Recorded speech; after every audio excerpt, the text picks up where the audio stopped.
Hi, year 12. Okay, so I can see that source C is proving to be a bit of an issue for you. Okay, I'm not sure if anyone's actually done anything for source C. From what I've seen so far, you've all got blanks.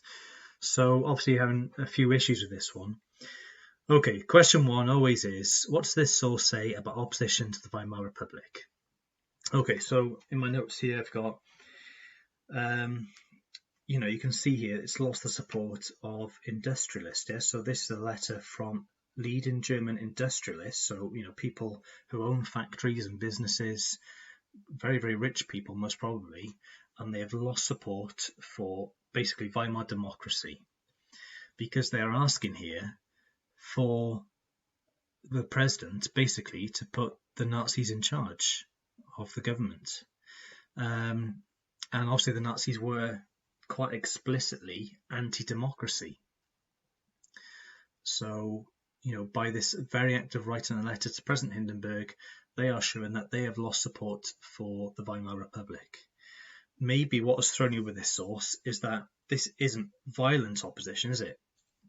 This isn't going into the streets and shooting people and fighting people. It is from, generally what you'd say respectable people, and they're just writing a letter. But even so, that is still opposition. Okay, so for that question there, that is their opposition. They do not have trust anymore in Weimar democracy or in the institutions that are being made. They don't have any confidence in the government working, so they are basically declaring themselves in favour of the Nazi Party. How does the historical context add value to this source? So for that, I said you need to look at page 42 of this document. Okay, so you've got this at home, and it goes through here from page 42 all the reasons why the Nazis made huge gains in the election of 1930.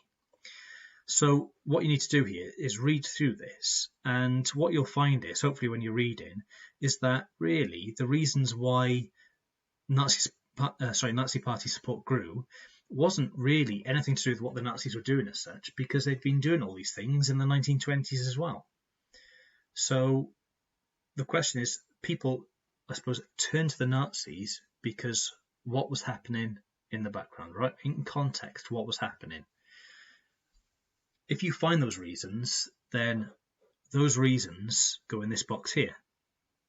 Okay, so just to repeat, what was it about the Weimar Republic that people started hating?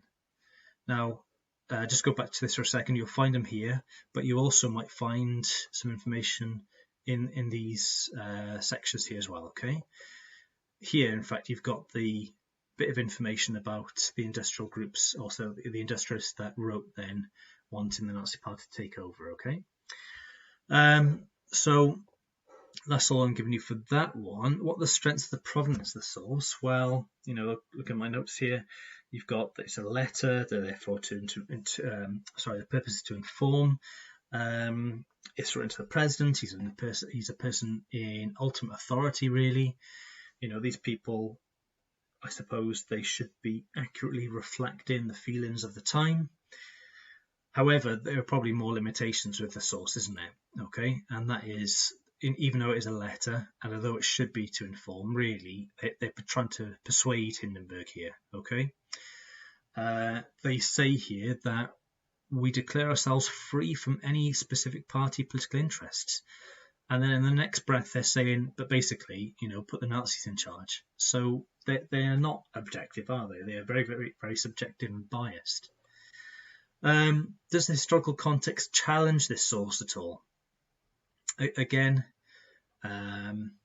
no, I wouldn't really find anything there to necessarily challenge. I think, you could probably leave that one blank, and then your final conclusion. Okay, so go back please and do source C in lesson 4 today. Okay, cheers, year 12.